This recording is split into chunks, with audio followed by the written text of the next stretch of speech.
손수 만든 갈비찜을 손자에게 전해주려 강원도 철원 최전방 부대까지 찾아간 한 할아버지.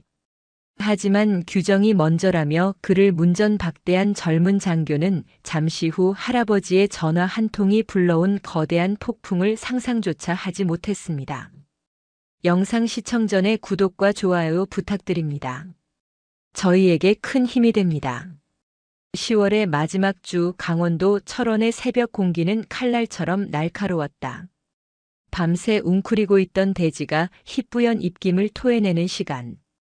동서울 터미널 한 구석, 낡은 국방색 점퍼 차림의 노인이 버스를 기다리고 있었다. 윤태준. 그의 이름 석자 앞에는 한때 육군대장, 합참의장 같은 무거운 수식어가 붙었지만 지금은 세월의 서리가 내려앉은 평범한 노인의 얼굴을 하고 있었다. 깊게 팬 주름은 그가 지나온 70년 인생의 지도였고 무심한 듯 먼 곳을 응시하는 눈빛 속에는 쉬이 가늠할 수 없는 깊이의 세월이 담겨 있었다. 그의 손에는 투박한 보온 도시락 가방이 들려 있었다. 오늘 새벽 아직 동이 트기도 전에 일어나 갓 지은 밥을 담고 손자 지우가 가장 좋아하는 돼지갈비찜을 정성껏 만들었다. 아내와 사별하고 하나뿐인 아들 내외마저 불의의 사고로 잃은 그에게 손자 지우는 삶의 마지막 기둥이자 유일한 빛이었다. 그런 지우가 나라의 부름을 받아 이 춥고 낯선 땅 철원으로 온 지 이제 막 석 달이 되어가고 있었다. 신철 언행 6시 30분 버스 출발합니다. 안내 방송에 윤태준은 느릿하게 몸을 일으켰다. 버스에 오르는 그의 걸음은 젊은 시절 산악구보로 단련된 그것과는 비교할 수 없이 더뎠지만 한 걸음 한 걸음 내딛는 무게감만은 여전했다. 창가에 자리를 잡자 차창 밖으로 익숙한 도시의 풍경이 스쳐 지나갔다. 빌딩 숲과 아파트 단지, 출근을 서두르는 젊은이들의 활기찬 모습. 저 평화로운 일상을 지키기 위해 자신은 평생을 군복을 입고 철책선 안에서 살았다. 그리고 이제 자신의 피부치인 지우가 그 길을 잠시나마 겪어내고 있었다. 버스가 서울을 벗어나 경기도를 지나고 마침내 강원도의 굽이진 산길로 접어들었다. 창밖 풍경은 급격히 변해갔다. 화려한 단풍은 이미 끝물이었고 앙상한 가지만 남은 나무들이 스산한 바람에 흔들렸다.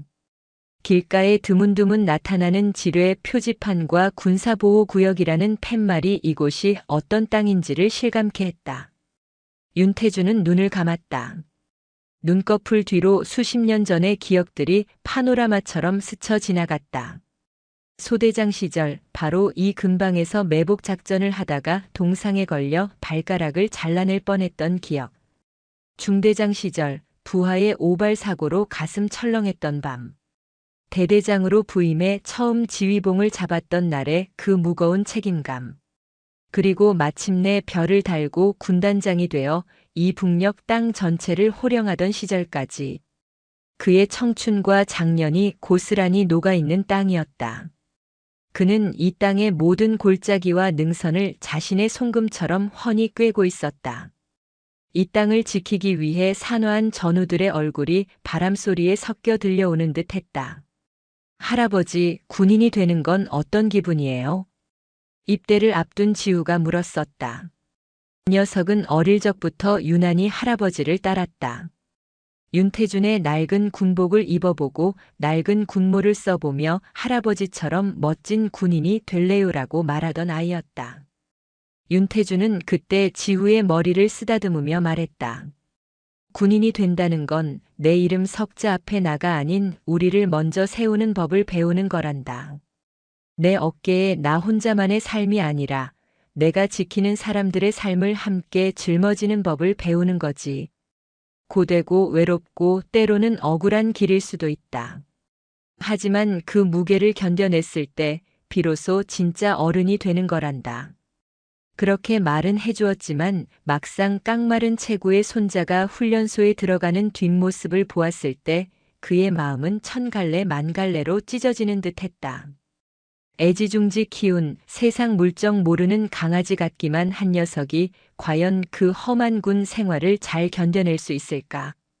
매일 밤 그는 잠자리에 들기 전 북쪽 하늘을 향해 지후의 무사 안녕을 기도했다. 몇 시간을 달린 버스가 마침내 신철원이라는 팻말이 붙은 작은 터미널에 멈춰 섰다. 서울의 공기와는 차원이 다른 폐부 깊숙이 스며드는 차갑고 맑은 공기. 윤태주는 버스에서 내려 택시 승강장으로 향했다. 어디까지 가십니까, 어르신? 백골부대 제7연대 정문으로 갑시다. 기사는 흘깃 노인의 행색과 그가 말한 목적지를 번갈아 보았다. 면회 가는 모양이로군 하는 표정이었다. 아드님 면회 가시나 봐요. 손주 녀석 보러 갑니다. 아이고 이 멀고 굳은 데까지. 손주가 아주 든든하겠네요. 백골부대면 훈련 빡세기로 유명한데 고생이 많겠구먼요. 택시는 한적한 시골길을 달려 점점 더 깊은 산속으로 들어갔다. 길 양옆으로 펼쳐진 논밭은 추수가 끝나 황량했고 멀리 보이는 산새는 병풍처럼 웅장했다.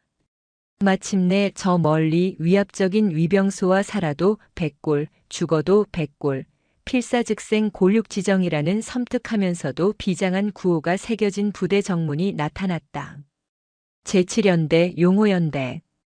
윤태준 자신이 연대장으로 근무했던 그에게는 집과도 같은 곳이었다. 하지만 수십 년의 세월이 흐른 지금 그는 그저 군복 입은 손자를 보러 온 평범한 민간인일 뿐이었다. 택시에서 내린 윤태준은 천천히 위병소를 향해 걸어갔다.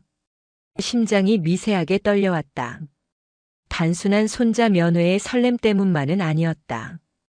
평생을 보낸 집에 손님으로 찾아온 듯한 낯설, 그리고 그 집을 지키고 있는 젊은 후배들을 마주하는 것에 대한 복잡한 감정이 뒤섞여 있었다.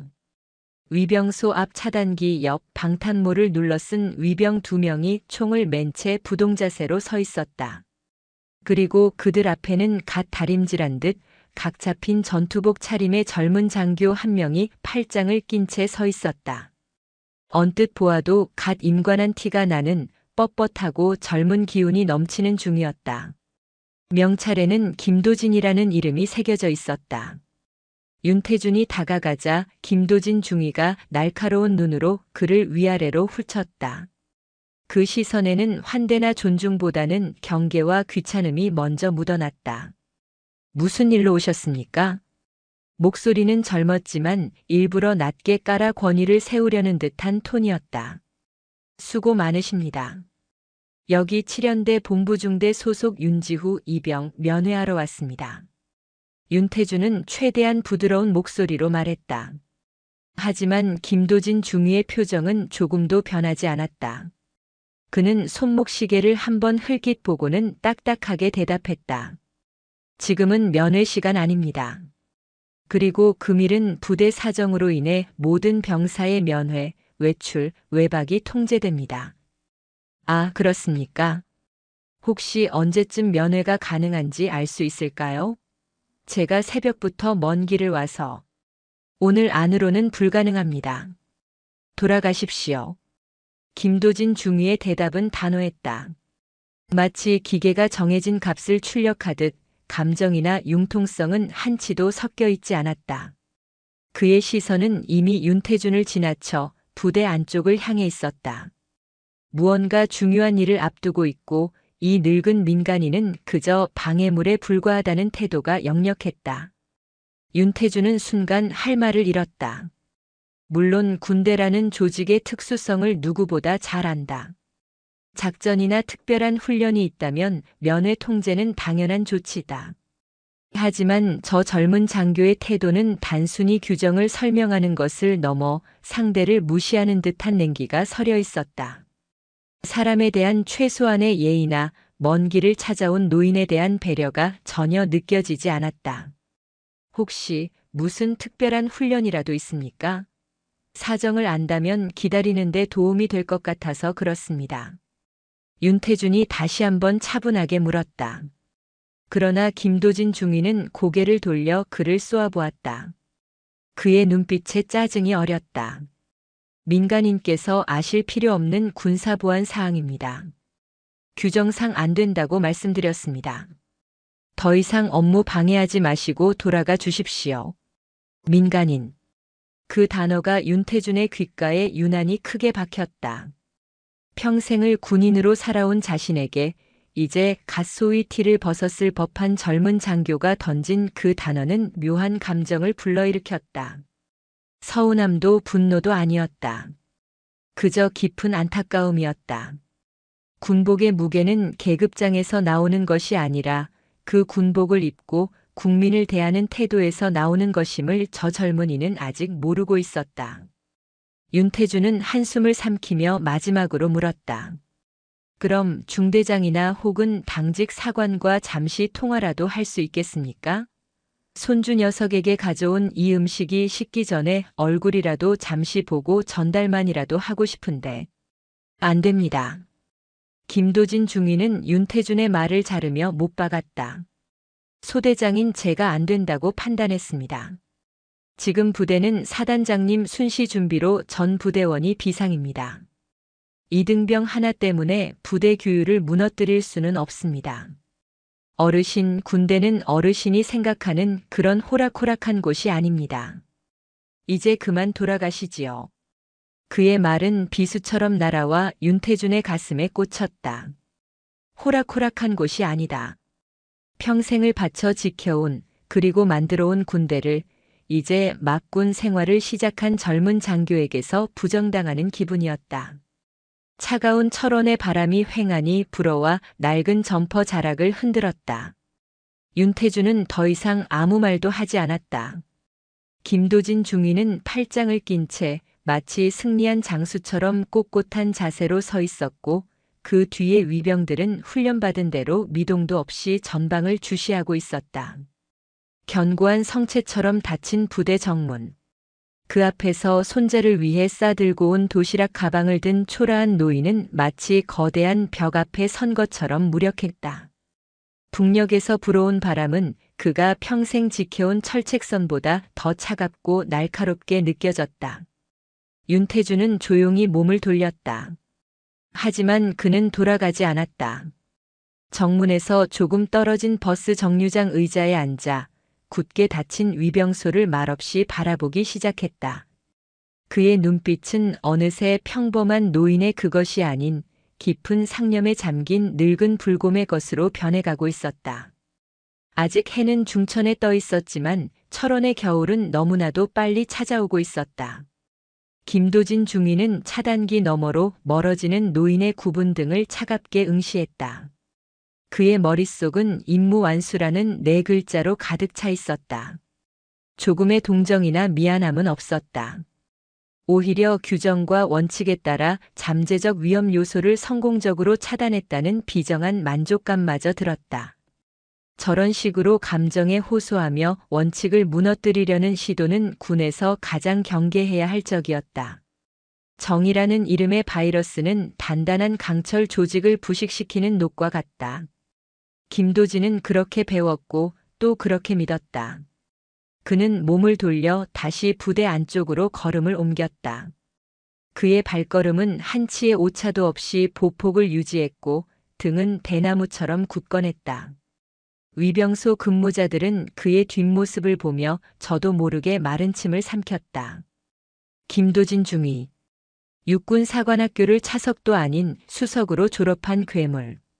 컴퓨터처럼 정확한 두뇌와 얼음장 같은 심장을 가졌다고 해서 병사들 사이에서는 터미네이터 혹은 알파고로 불리는 존재였다. 그의 세상은 오직 두 가지로 나뉘었다. 규정과 규정 위반. 그리고 그의 목표는 단 하나였다.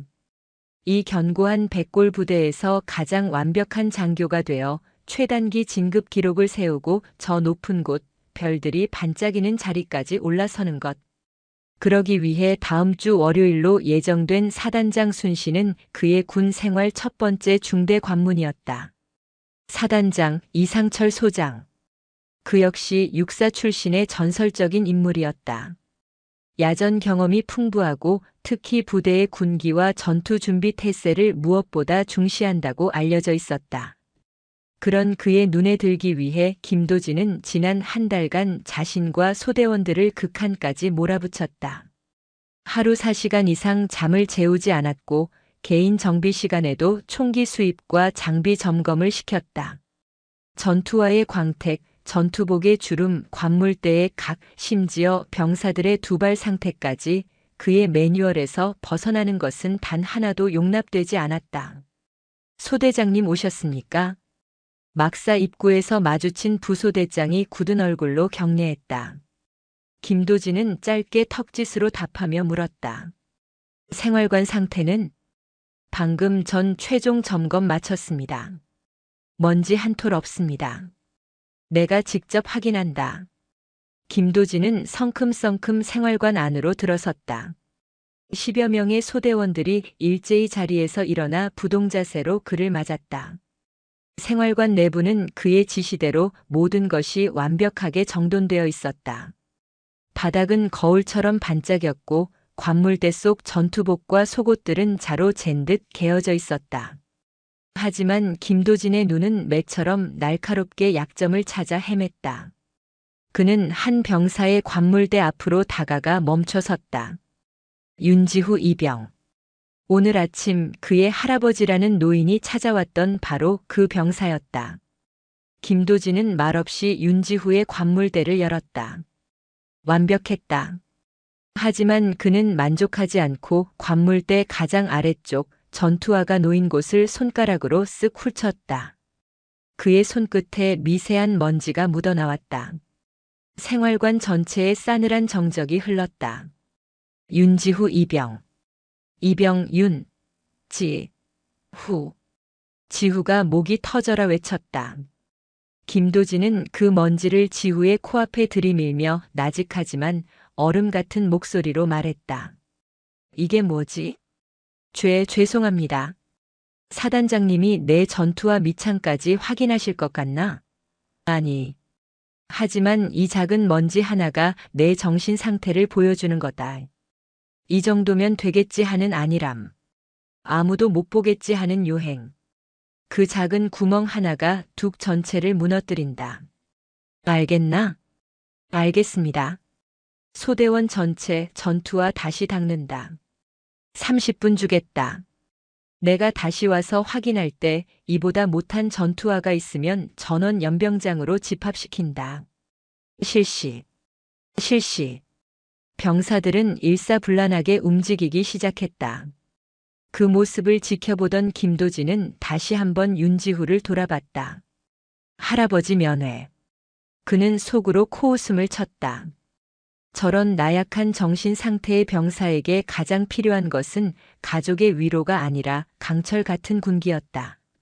자신이 정문에서 노인을 돌려보낸 것은 결과적으로 윤지후 이병을 위한 일이기도 했다고 그는 합리화했다. 그는 생활관을 나와 소대장실로 향했다. 책상 위에는 사단장 순시 대비 계획서가 산더미처럼 쌓여 있었다. 그는 서류 뭉치를 넘기며 다시 한번 점검 사항들을 확인했다. 브리핑 자료, 예상 질문과 답변, 소대원 개개인의 신상과 특이 사항까지 완벽하게 머릿속에 입력했다. 그는 이 모든 것을 통제하고 있다고 믿었다. 외부의 방해 요소, 예측 불가능한 변수만 없다면 그의 계획은 완벽하게 성공할 터였다. 어르신, 군대는 어르신이 생각하는 그런 호락호락한 곳이 아닙니다. 자신이 노인에게 뱉었던 말이 떠올랐다. 그래, 군대는 이런 곳이다. 감상이나 사적인 감정이 끼어들 자리가 없는 오직 명령과 규율, 그리고 임무만이 존재하는 거대한 성체. 자신은 이 성체를 지키는 가장 유능한 파수꾼이었다. 문득 아까 그 노인의 눈빛이 잠시 머릿속을 스쳤다. 분노나 원망이 아니었다. 그렇다고 체념도 아니었다. 마치 깊이를 알 수 없는 호수처럼 잔잔하지만 모든 것을 담고 있는 듯한 그런 눈빛. 김도진은 고개를 가로저으며 잡념을 떨쳐냈다. 피곤해서 그런가. 그는 책상 위 서류에 다시 시선을 고정했다. 정문 밖에서 자신을 기다리고 있을지도 모를 그 노인의 존재는 이미 그의 관심사에서 완전히 지워져 있었다. 그는 알지 못했다. 자신이 굳게 닫아버린 그 성문의 아주 작은 틈새로 상상조차 할 수 없는 거대한 파도가 밀려오고 있다는 사실을 김도진 중위는 자신의 완벽한 통제 속에서 다가올 폭풍의 핵이 바로 자신이 내쫓은 그 초라한 노인이라는 것을 꿈에도 생각하지 못하고 있었다. 그는 그저 자신의 백골 성체가 그 어느 때보다 견고하다고 믿고 있을 뿐이었다. 시간은 더디게 흘렀다. 버스 정류장 시멘트 의자에 앉은 윤태준의 몸으로 철원의 늦가을 한기가 뼛속까지 스며들었다. 점퍼 주머니에 넣어둔 손은 이미 감각이 무뎌졌고 손자가 먹었으면 했던 갈비찜의 온기는 이제 도시락 가방을 통해 희미하게만 느껴질 뿐이었다. 그는 굳게 닫힌 부대 정문을 하염없이 바라보았다. 그러나 그의 시선은 위병소나 철문을 보고 있는 것이 아니었다. 그의 눈에는 수십 년의 세월이 중첩된 보이지 않는 풍경이 펼쳐지고 있었다. 저 문을 지나 얼마나 많은 젊음이 드나들었던가. 앳된 얼굴로 입대해 검게 그을린 얼굴로 휴가를 나오고 마침내 예비군 마크를 달고 저 문을 나섰던 수많은 아들들.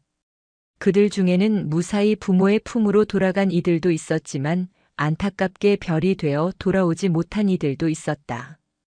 윤태준은 그 얼굴들을 하나하나 기억했다. 지휘관에게 부하의 이름은 단순한 기호가 아니라 그 부모가 온 우주를 바쳐 키워낸 삶의 무게 그 자체여야 했다.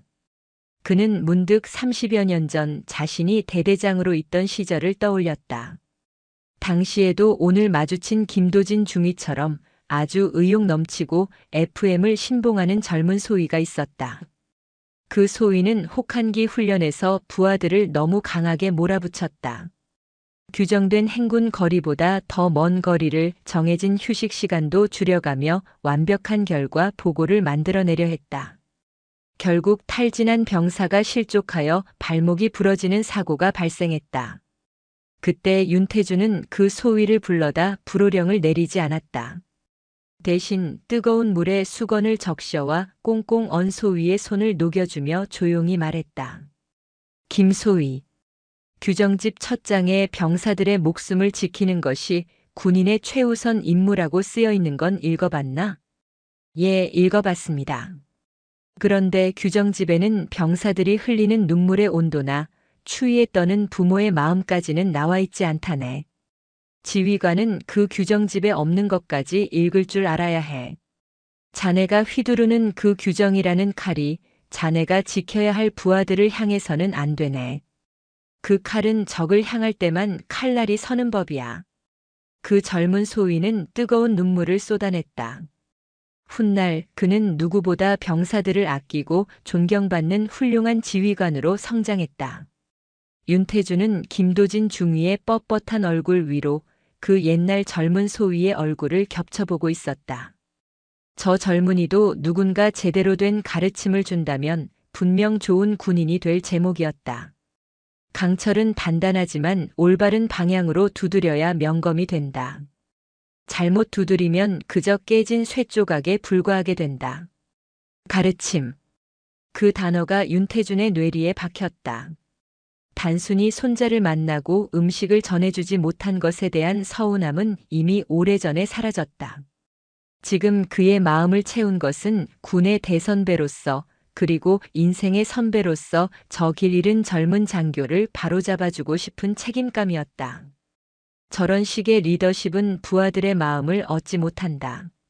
마음을 얻지 못하는 지휘관이 이끄는 부대는 유사시의 모래성처럼 무너진다. 그것은 결국 국가 안보의 허점으로 이어진다. 손자의 면회는 이제 개인적인 차원의 문제가 아니었다. 그는 또 다른 기억을 꺼내들었다. 자신이 사단장 시절 훈련 중 불의의 사고로 목숨을 잃은 한 사병의 장례식장이었다. 유족들은 군에 대한 불신과 원망으로 가득 차 있었다. 참모들은 절차와 규정을 내세워 유족들의 접근을 막으려 했다. 그때 그는 모든 보고를 중단시키고 빛나던 별 3개의 계급장이 달린 모자를 버서부관에게 건넸다. 그리고는 아무런 직책도 없는 사람 윤태준으로서 죄인의 심정으로 통곡하는 어머니의 손을 잡고 밤새 함께 울어주었다. 군대는 규율로 움직이지만 사람의 마음은 진심으로 움직이는 법이다. 그는 그 사실을 평생의 신념으로 삼아왔다. 그리고 마지막으로 그의 기억은 한 사람에게로 향했다. 지금 저 백골부대를 책임지고 있는 사단장 이상철 소장. 그가 군단장으로 있던 시절 이상철은 혈기왕성한 대대장이었다. 능력은 출중했지만 불같은 성격의 타협을 몰라 주변에 적이 많았다. 하지만 윤태주는 그의 불같은 성정 안에 담긴 군과 부하에 대한 순수한 열정과 충성심을 꿰뚫어 보았다. 윤태주는 그를 따로 불러 앉혀놓고 말했다. 이상철 소령. 자네는 잘 벼려진 칼과 같아. 하지만 칼은 칼집이 없으면 자신도 주변도 베기 마련일세. 자네의 그 뜨거운 심장으로 병사들을 따뜻하게 덮여주는 지휘관이 되게. 서리빨처럼 얼어붙게 만드는 지휘관이 아니라. 그게 자네에게 주는 내 유일한 명령일세. 그날 이후 이상철은 눈에 띄게 달라졌다.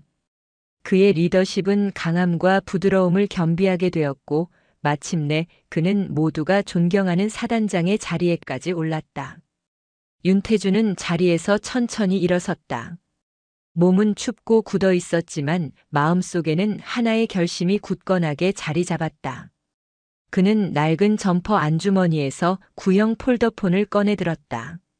스마트폰이 익숙하지 않은 그를 위해 아들 내외가 마지막으로 사주었던 유품이었다. 전화번호부에는 단 20개의 번호만이 저장되어 있었다. 그는 투박한 손가락으로 천천히 버튼을 눌렀다. 그리고 나의 후배 이상철이라고 저장된 이름을 찾아냈다. 그의 엄지손가락이 통화 버튼 위에서 잠시 멈췄다. 이 전화 한 통이 불러올 파장을 그는 누구보다 잘 알고 있었다. 한 젊은 장교의 군 생활에 거대한 태풍이 될 수도 있을 터였다. 하지만 때로는 안일한 평온보다 성장을 위한 거센 폭풍우가 더 필요한 법이다. 부디 이 가르침의 무게를 견딜 만한 그릇이길 바라네. 나직한 혼잣말과 함께 그는 지그시 통화 버튼을 눌렀다. 뚜루루, 뚜루루. 신호음이 차가운 철원의 대기를 가르며 저 너머 백골 성체의 심장부를 향해 날아가고 있었다. 정문 앞에 김도진 중위는 아직 알지 못했다. 자신의 운명을 뒤흔들 전화벨 소리가 지금 막 울리기 시작했다는 것을. 같은 시각 7연대로부터 수 킬로미터 떨어진 제3사단 사령부. 사단장실의 공기는 팽팽한 긴장감으로 가득했다. 거대한 작전 지도 앞에서 이상철 소장은 매서운 눈으로 참모들을 다그치고 있었다. 그래서 7연대 포병 지원 계획은 아직도 미비한 건가? 다음 주가 순시인데 아직까지 기본적인 협조조차 안 되고 있다는 게 말이 돼. 작전 참모. 죄송합니다, 사단장님. 즉시 시정하겠습니다. 작전 참모인 중령의 이마에 식은 땀이 흘렀다. 이상철 사단장은 덕장으로 알려져 있었지만 일 처리에 있어서는 한치의 허술함도 용납하지 않는 맹장이었다. 특히 자신이 모든 것을 쏟아붓고 있는 전투준비 태세 완벽이라는 목표에 흠집이 나는 것은 결코 용납할 수 없었다. 회의는 아침부터 계속되고 있었고 그의 날카로운 지적에 누구도 숨을 제대로 쉬지 못했다. 바로 그때였다. 회의의 흐름을 끊는 날카로운 진동음이 울렸다. 사단장 책상 위에 놓인 지극히 개인적인 용도로만 사용하는 휴대폰이었다. 공식 회의 중 사적인 전화는 받지 않는 것이 그의 철칙이었다. 그는 인상을 찌푸리며 휴대폰 화면을 무심코 들여다보았다. 그리고 다음 순간 이상철 소장의 얼굴이 그대로 굳어버렸다. 화면에 떠있는 6글자. 윤태준 장군님. 그것은 단순한 이름이 아니었다. 이상철에게 윤태준은 군인의 길을 걷게 해준 스승이자 흔들릴 때마다 붙잡아준 버팀목이었으며 때로는 아버지보다 더 존경하는 존재의 다른 이름이었다. 그가 전역한 이후로는 1년에 한두 번 안부 전화를 드리는 것이 전부였다. 그런 분에게서 먼저 전화가 온 것은 저녁 후 처음 있는 일이었다. 무슨 일이 있는 거지? 심장이 쿵 하고 내려앉았다. 잠시 회의 중단. 그는 다급하게 외치며 전화를 받았다.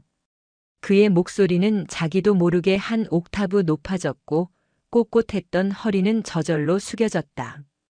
회의실에 있던 모든 참모들의 눈이 휘둥그레졌다. 전화 한 통에 호랑이 같던 사단장이 순한 양처럼 변하는 광경을 목격하고 있었기 때문이다. 충성. 장군님 잘 지내고 계셨습니까? 이 시간엔 어인일이십니까? 수화기 너머로 세월의 깊이가 느껴지는 나직하고 차분한 목소리가 들려왔다. 이 사단장 바쁜가? 내가 지금 자네 부대 정문 앞에 와 있네. 예. 정문 말씀이십니까? 어느 부대 정문 말씀이십니까? 이상철은 순간 자신의 귀를 의심했다. 여기 칠연대. 자네가 연대장으로 있던 곳 말이야. 손주 녀석이 여기 있다 해서 얼굴이나 볼까 하고 조용히 왔지. 그런데 요즘 군 기강이 아주 대단하더군. 젊은 중이 하나가 사단장 순시 때문에 절대 안 된다고 막아서 말일세. 아주 훌륭한 군인이야. 원칙에 투철하고. 이상철의 머릿속이 하얗게 비는 것 같았다. 윤태준 장군님이 나의 스승이자 군대 생활의 아버지 같은 분이 지금 내 관할 부대 정문 앞에서 일개중위에게 면회를 가로막히고 추위에 떨고 계신다고. 목소리는 칭찬이었지만 그 안에 담긴 깊은 실망감과 서늘한 가르침을 그가 모를 리 없었다. 원칙에 투철하다는 말은 사람보다 규정을 앞세우는 내가 가장 경계하라고 가르쳤던 잘못을 내부하가 저지르고 있다는 질책과도 같았다. 피가 거꾸로 솟는 기분이었다. 얼굴이 하얗게 질렸다가 이내 수치심과 분노로 시뻘겋게 달아올랐다. 장군님, 그게 무슨 말씀이십니까? 즉시 제가 됐네. 내가 민간인이니 규정을 따라야지. 괜히 자네에게 폐를 끼쳤군. 그저 자네 목소리나 한번 듣고 가려고 했네. 다음 주 순시라니 훈련 준비 잘하게. 자네 부대이니 내가 믿네. 뚝. 전화가 끊겼다. 이상철은 잠시 동안 휴대폰을 든 채 허공을 응시했다. 자네 부대이니 내가 믿네. 그 마지막 말이 그의 심장을 가장 아프게 찔렀다. 믿었던 후배의 부대에서 그의 스승이 문전박대를 당한 셈이었다. 이것은 단순한 해프닝이 아니었다. 자신의 지휘 철학 전체가 부정당한 것과 같은 끔찍한 모욕이자 실패였다.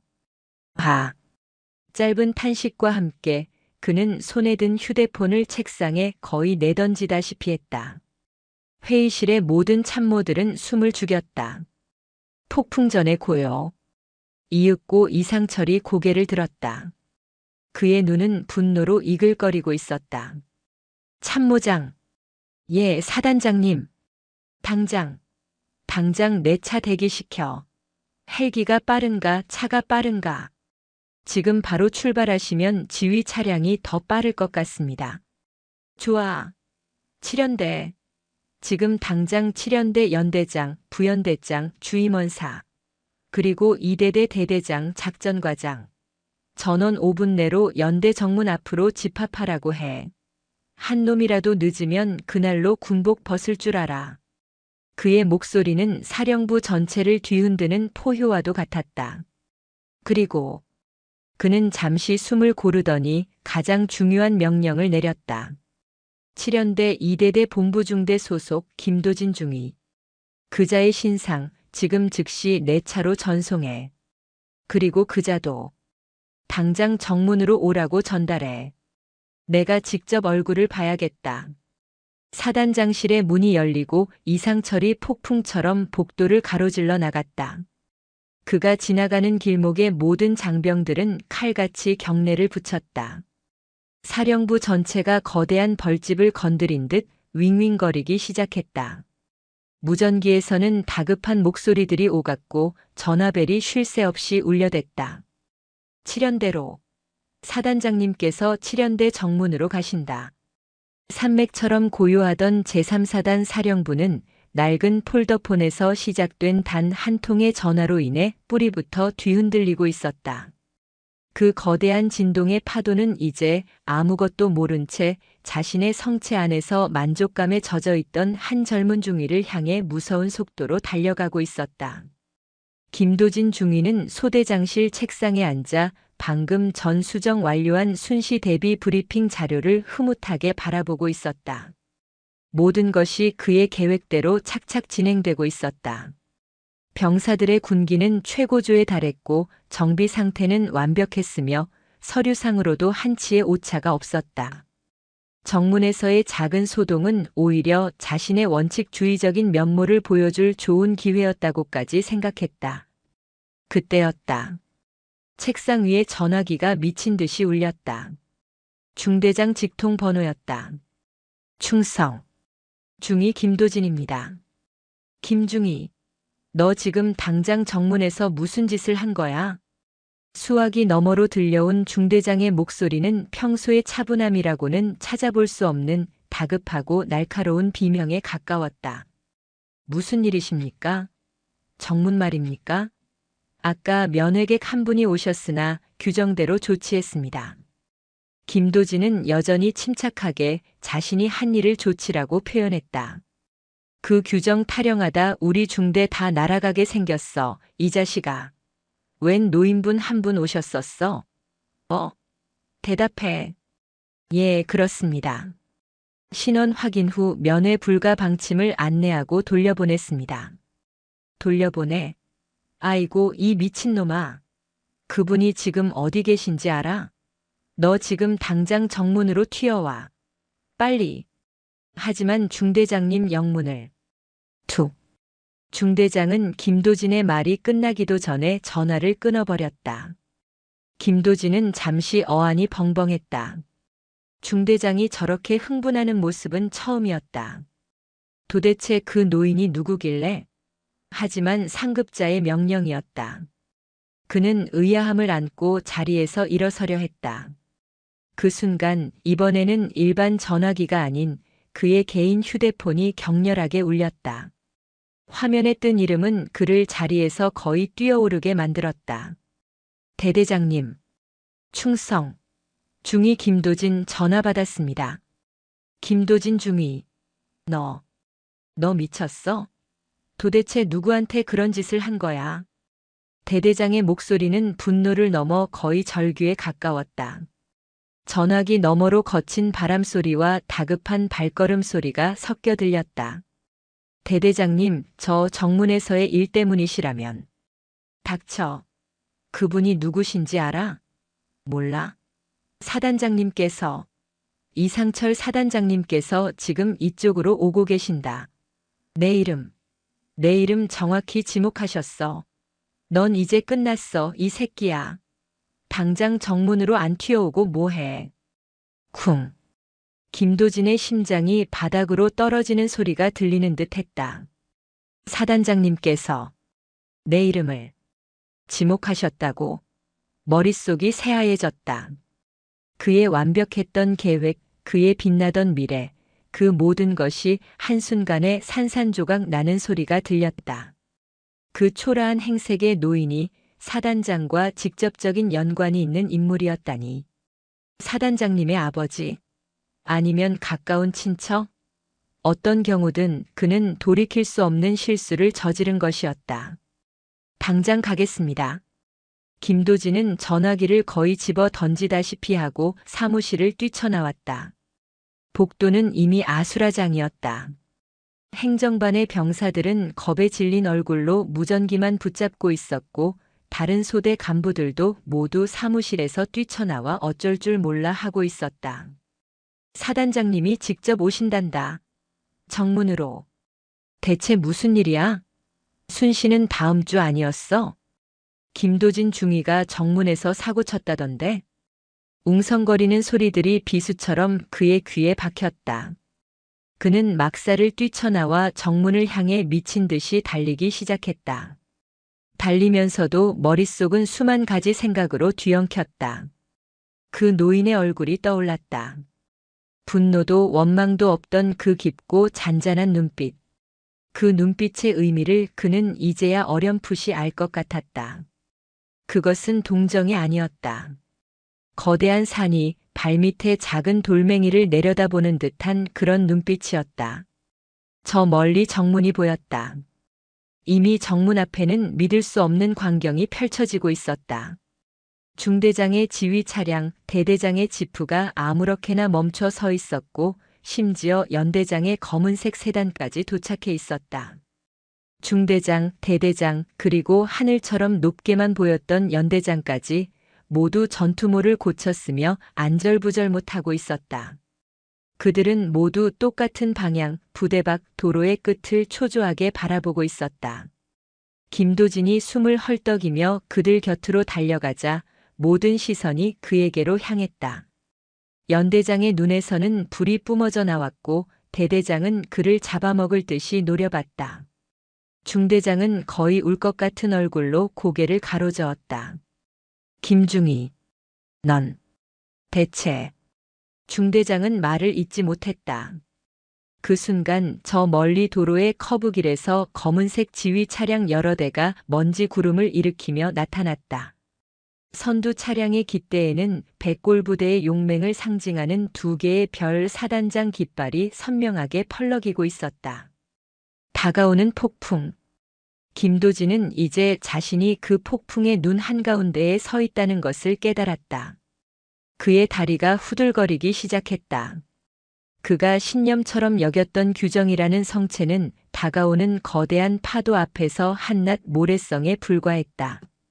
영문 모를 폭풍은 이제 그의 모든 것을 집어삼키기 위해 코앞까지 다가와 있었다. 부흥 끼익. 요란한 마찰음을 내며 사단장 지휘 차량이 정문 앞에 급정거했다. 뒤따르던 참모 차량들도 일사불란하게 멈춰섰다. 흙먼지가 채 가라앉기도 전에 지휘 차량의 뒷문이 벌컥 열렸다. 가장 먼저 땅을 딛는 것은 먼지 하나 없이 완벽하게 광인한 전투화였다. 이어서 이상철 소장이 맹호처럼 차에서 내렸다. 그의 얼굴은 분노로 굳어 있었다. 냉엄한 시선은 정문 앞에 도열한 연대장, 대대장, 중대장을 차례로 훑었다. 그 시선에 닿은 장교들은 마치 칼날에 베인 듯 움찔하며 고개를 숙였다. 마지막으로 그의 시선은 가장 끝에 서서 사시나무처럼 떨고 있는 김도진 중위에게 닿았다. 그 순간 김도진은 숨을 쉴 수 없었다. 전신을 꿰뚫는 듯한 압도적인 기세에 눌려 차라리 이 자리에서 즉사하는 편이 낫겠다는 생각마저 들었다. 충성. 제7연대장 대령 강민호. 사단장님께 대하여. 연대장이 앞으로 나서며 우렁차게 경례를 붙이려던 순간이었다. 됐다. 이상철 소장은 그를 향해 눈길 한 번 주지 않고 손을 들어 말을 막았다. 그는 마치 앞에 도열한 지휘관들이 보이지 않는 유령이라도 되는 듯 그들을 그대로 지나쳤다. 그의 발걸음은 조금의 망설임도 없이 위병소 차단기를 지나 부대 밖을 향하고 있었다. 모두의 시선이 그의 발걸음을 따라갔다. 연대장도 대대장도 그리고 김도진 중위도. 사단장은 곧장 버스 정류장 의자에서 힘겹게 몸을 일으키고 있는 낡은 국방색 점퍼 차림의 노인을 향해 걸어가고 있었다. 도대체 왜? 김도진은 이해할 수 없었다. 사단장쯤 되는 인물의 친척이라면 저렇게 초라한 행색일 리가 없었다. 그런데 어째서 사단장은 연대 최고 지휘관들을 모두 무시한 채 저 노인에게로 향하는가? 마침내 사단장의 발걸음이 노인 앞에서 멈췄다. 숨막히는 정적이 흘렀다. 철원의 칼바람 소리만이 모두의 귓전을 때렸다. 다음 순간 그 자리에 있던 모든 군인들의 눈을 의심하게 만드는 광경이 펼쳐졌다. 백골부대의 호랑이 이상철 소장이 탁 소리가 나게 전투와 뒤꿈치를 붙이더니 조금의 흐트러짐도 없는 완벽한 자세로 거수경례를 붙였다. 그것은 부하에게 받는 경례가 아닌 하늘 같은 상관에게 올리는 존경과 경외가 담긴 군인의 예 그 자체였다. 그리고 그는 경례를 유지한 채 깊게, 아주 깊게, 허리가 거의 90도로 꺾일 정도로 머리를 숙였다. 정적을 깬 것은 그의 목소리였다. 분노가 아닌 수치와 존경심으로 떨리는 목소리였다. 충성. 장군님께 대하여 경례. 그 한마디가 천둥처럼 울려 퍼졌다. 사단장 소장 이상철. 장군님을 모시러 왔습니다. 부하를 제대로 가르치지 못한 죄 죽어 마땅합니다. 장. 군님. 그 단어를 듣는 순간 김도진의 머릿속이 폭발했다. 연대장과 대대장의 얼굴은 하얗게 질리다 못해 잿빛으로 변했다. 자신들의 사단장이 2개의 별을 단 소장이 장군님이라고 부르며 머리를 조아리고 있었다. 그렇다면 저 노인은 대체 최소 별셋 아니면 넷? 대한민국에 몇 명 존재하지 않는 전설 속의 존재란 말인가. 그때 나이가 지긋한 연대 주임원사의 입에서 거의 신음과 같은 중얼거림이 새어나왔다. 곰. 윤태준 장군님? 불곰.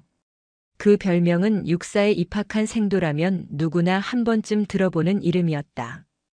6.25의 영웅이었던 아버지를 따라 군인의 길을 걸어 야전에서 잔뼈가 굵고 지휘하는 부대마다 최강의 전투부대로 만들었던 입지전적인 인물. 군의 현대화를 이끌고 마지막에는 합참의장까지 역임했던 살아있는 전설.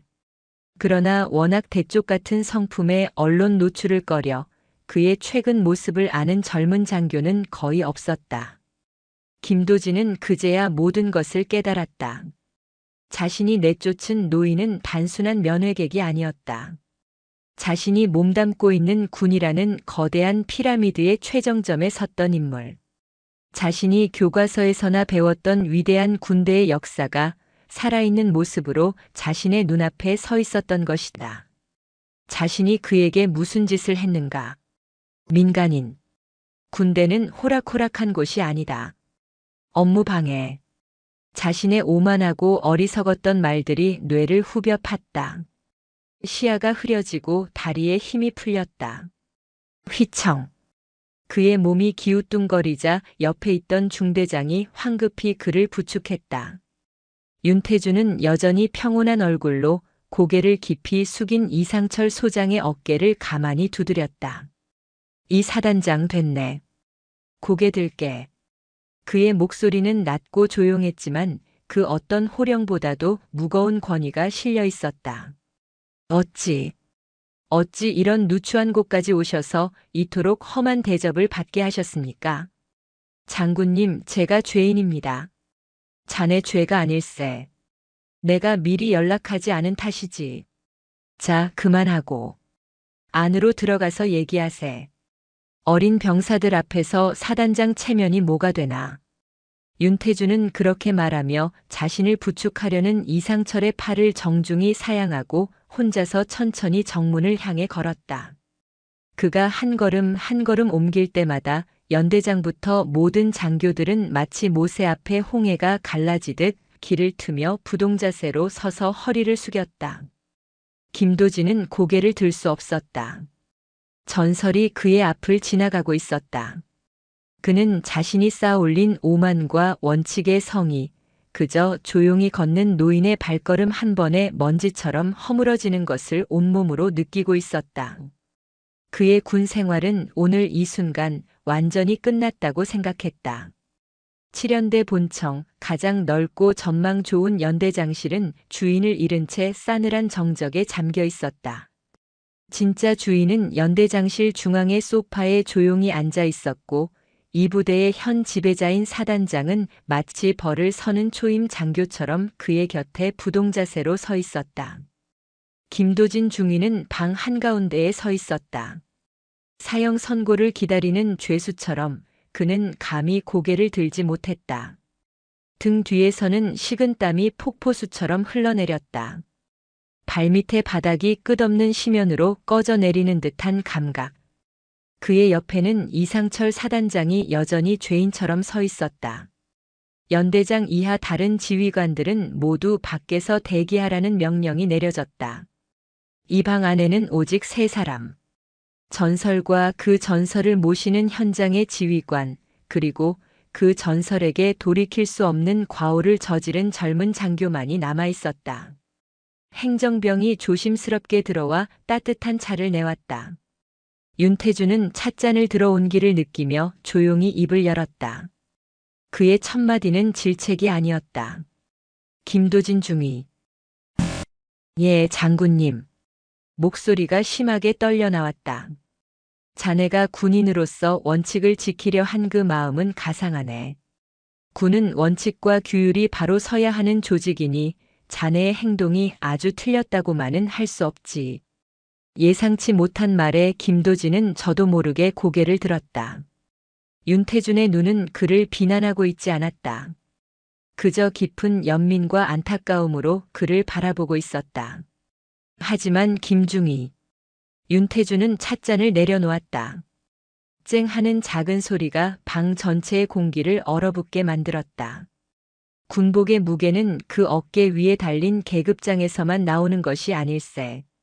그 군복을 입고 우리 국민들을 어떻게 대하는가, 그 태도에서 나오는 것이야.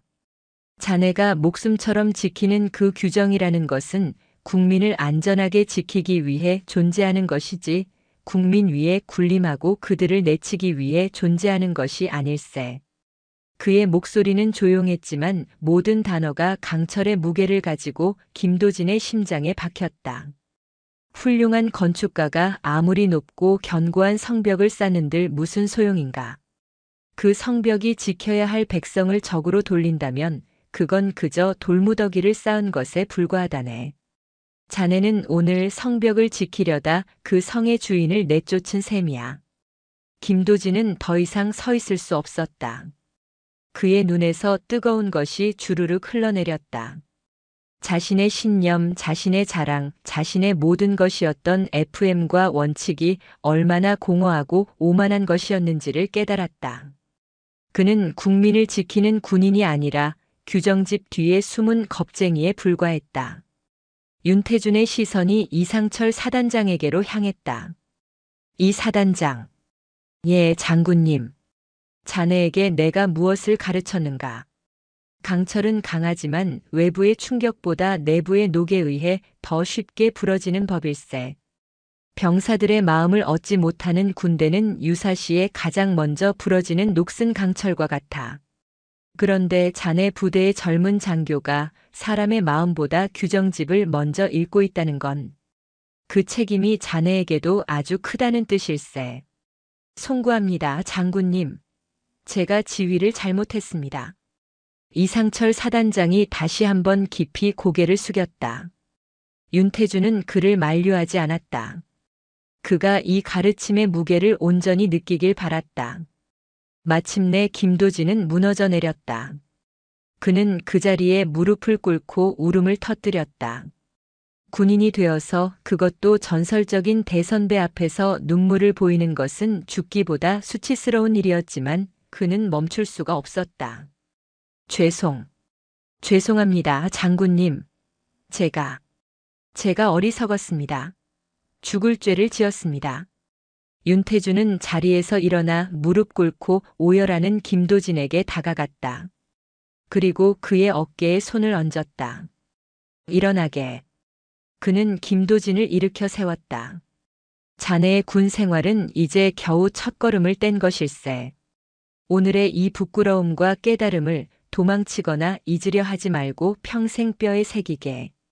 그래서 훗날 자네가 지휘할 수많은 부하들에게는 사람에 대한 도리를 먼저 가르치는 규정집보다 따뜻한 가슴을 가진 지휘관이 되게나. 윤태준의 눈이 김도진의 눈을 똑바로 바라보았다. 그것이 오늘 내가 자네에게 바라는 것이고 이 늙은 군인에게 자네가 진정으로 사죄하는 유일한 길일세. 알겠는가? 예, 알겠습니다, 장군님. 명심하겠습니다. 김도진은 눈물과 콧물로 범벅이 된 얼굴로 목이 터져라 외쳤다. 그것은 그의 군 생활, 아니 그의 인생을 통틀어 가장 진심이 담긴 대답이었다.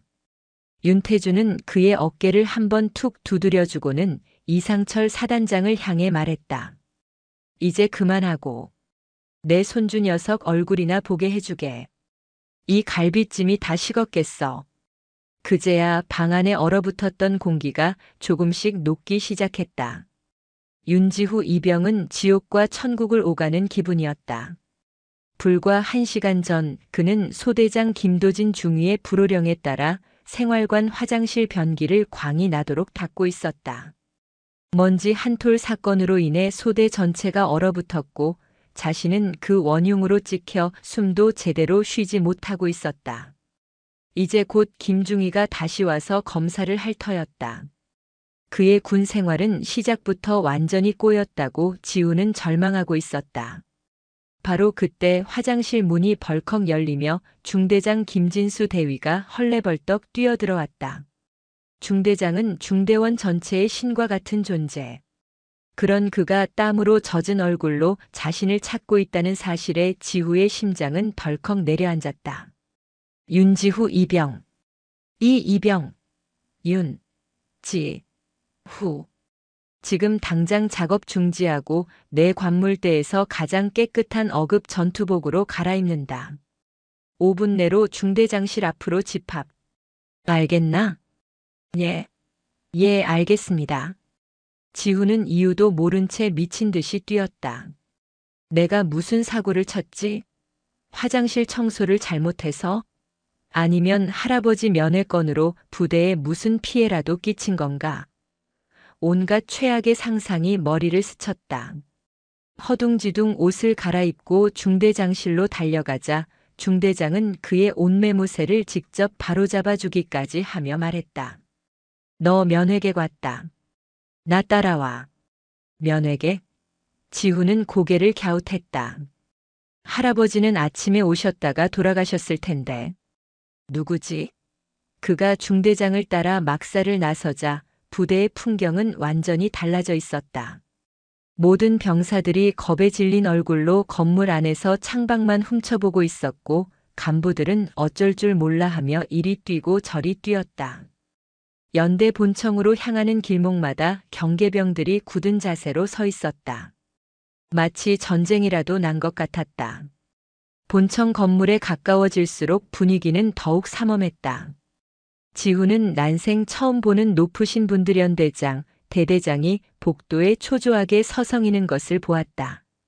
그들은 모두 자신과 중대장을 흘기 쳐다보았고 그 시선에는 경외와 두려움, 그리고 약간의 시기심 같은 복잡한 감정이 섞여 있었다.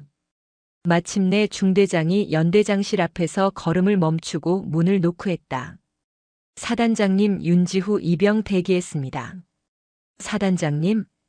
지후의 귀를 의심했다. 내가 왜 사단장님을? 문이 열리고 지후는 안으로 들어섰다. 그리고 그는 그 자리에서 그대로 얼어붙었다. 방 안에는 조금 전 자신에게 지옥을 선사했던 김도진 중위가 창백한 얼굴로 벽에 기대어 서 있었고 TV에서나 보던 별 2개의 계급장의 사단장이 자신의 할아버지에게 공손하게 차를 따르고 있었다. 그리고 그 모든 광경의 중심에 자신의 할아버지 윤태준이 평온한 얼굴로 앉아 있었다. 지후야. 할아버지의 목소리에 지후는 겨우 정신을 차렸다. 할아버지. 어떻게? 이리 와서 앉거라. 지후는 로봇처럼 셔틀 걸음으로 다가가 할아버지 옆에 앉았다. 윤태준은 손에 들고 있던 이제는 완전히 식어버린 보온 도시락 가방을 열었다. 이 갈비찜이 다 식어버렸구나. 그래도 맛이나 보거라. 할아버지가 뚜껑을 열자 익숙한 간장 양념 냄새가 풍겼다. 그 순간 옆에 서 있던 사단장이 거의 외치다시피 말했다. 장군님, 제가 당장 식당에 지시하여 따끈하게 데워오겠습니다. 됐네, 이 사단장. 할아버지는 손을 저어 그를 만류했다. 손주와는 이렇게 찬밥에 식은 반찬을 나눠 먹는 것도 맛있는 법이야. 안 그런가, 지후야? 네. 예, 할아버지. 지후는 떨리는 손으로 할아버지가 건네는 갈비찜 한 조각을 받아 입에 넣었다. 고기는 차갑게 식어 있었지만 세상 그 어떤 음식보다도 맛있게 느껴졌다. 눈물이 핑 돌았다. 그제야 지우는 모든 상황을 파악할 수 있었다. 아침에 자신을 찾아왔던 초라한 노인. 그 노인을 냉정하게 내쫓았던 소대장. 그리고 지금 부대 전체를 뒤흔든 이 거대한 소동의 원인이 모두 자신의 할아버지 한 사람 때문이었다는 것을. 그는 할아버지의 주름진 얼굴을 가만히 바라보았다. 늘 자상하고 평범하게만 보였던 할아버지. 하지만 오늘 지우는 할아버지의 어깨에 걸쳐진 보이지 않는 별들의 무게를, 그가 평생 짊어지고 살아온 삶의 무게를 어렴풋이나마 느낄 수 있었다. 입대 전 할아버지가 해주었던 말, 내 어깨에 우리를 함께 짊어지는 법을 배우는 것이라는 그 말의 의미를 그는 이제야 조금은 알 것 같았다. 따뜻하고 애틋한 재회의 시간은 짧게 끝났다. 할아버지는 그의 어깨를 두드리며 몸 건강히, 그리고 동료들과 잘 지내거라는 말을 남겼다. 지우는 목이 메어 예 할아버지라고 대답하는 것이 전부였다. 그날 이후 윤지후 이병의 군 생활은 완전히 달라졌다. 하지만 그것은 할아버지의 후광 때문이 아니었다. 그의 마음속에 그 누구도 가질 수 없는 거대한 자부심과 함께 그만큼 무거운 책임감이라는 기둥이 세워졌기 때문이었다. 불곰이 떠난 자리는 고요했지만 그가 남긴 파문은 오랫동안 7연대 전체를 맴돌았다. 윤태준을 태운 사단장의 차량이 시야에서 사라진 뒤에도 연대장 이하 지휘관들은 한동안 그 자리에 못 박힌 듯 서 있었다. 이상철 사단장은 떠나기 전 연대장 강민호 대령의 어깨를 짚으며 나지막이 말했다. 오늘 이를 교훈으로 삼게. 군의 진짜 주인은 제복 입은 우리가 아니라 우리에게 이 제복을 입혀준 국민이라는 걸 절대 잊지 마. 다시는 내 부대에서 저런 분이 눈물 흘리시는 일이 없도록 하게. 그 말은 연대장을 넘어 그 자리에 있던 모든 간부들의 가슴에 낙인처럼 새겨졌다. 가장 큰 파도의 한가운데에 있었던 김도진 중위에게는 어떤 공식적인 징계도 내려지지 않았다. 사단장은 그에 대한 어떠한 처벌도 지시하지 않았다. 그것은 윤태준 장군의 뜻이기도 했다. 하지만 공식적인 징계보다 더 무서운 것은 동료들의 시선과 스스로를 향한 끝없는 성찰의 시간이었다. 그날 저녁 김도진은 텅 빈 소대장실에 홀로 앉아 있었다. 책상 위에는 그가 완벽하다고 자부했던 순시 대비 계획서가 흩어져 있었다. 이제 그것들은 그에게 아무런 의미도 없는 휴지 조각에 불과했다. 그는 자신의 모든 것이었던 신념이 얼마나 오만하고 편협했는지를 처절하게 깨달았다. 똑똑. 노크 소리와 함께 중대 주임원사가 들어왔다. 그는 군 생활 30년의 베테랑으로 웬만한 장교보다 존경받는 인물이었다. 그는 말없이 김도진의 책상에 따뜻한 캔커피 2개를 내려놓았다. 소대장님, 너무 자책하지 마십시오. 제가 무슨 낯으로 부하들을 보겠습니까? 군 생활 하다 보면 누구나 한 번쯤은 크게 넘어질 때가 있는 법입니다. 중요한 건 넘어진 자리에서 주저앉아 우느냐, 아니면 흙먼지 털고 일어나서 다시 걷느냐입니다. 오늘 소대장님께서는 군대에서 그 누구도 쉽게 얻지 못할 아주 비싼 과외를 받으신 겁니다. 주임원사의 투박하지만 진심 어린 위로에 김도진은 겨우 고개를 들었다. 그날 이후 김도진은 변하기 시작했다. 변화는 아주 작고 사소한 것에서부터 시작되었다. 다음 날 아침 점호 시간, 그는 늘 하던 대로 병사들의 복장과 태도를 지적하는 대신 밤새 끙끙 앓던 한 병사에게 다가가 이마를 짚어보며 말했다. 너 열이 있는 것 같다. 점호 끝나면 바로 의무실부터 다녀와라. 꾀병 부리는 거면 죽는다. 마지막 말은 여전히 위협적이었지만 그 행동에 담긴 온기는 모두에게 전달되었다. 그는 청소 시간에 윤지후 이병에게 조용히 다가가 물었다. 어제 할아버님께서 주신 음식 맛있게 먹었나? 예, 맛있게 먹었습니다. 다행이군. 짧은 대화였지만 그 안에는 서툰 사과와 존중의 의미가 담겨 있었다. 병사들은 터미네이터였던 소대장의 변화를 가장 먼저 감지했다. 그들은 더 이상 김도진을 두려워하기만 하는 것이 아니라 조금씩 그를 이해하고 따르기 시작했다. 불곰의 방문 사건은 7연대의 전설이 되었다. 처음에는 쉬쉬하며 퍼져나가던 이야기는 시간이 지나며 모든 병사들이 아는 일화가 되었다.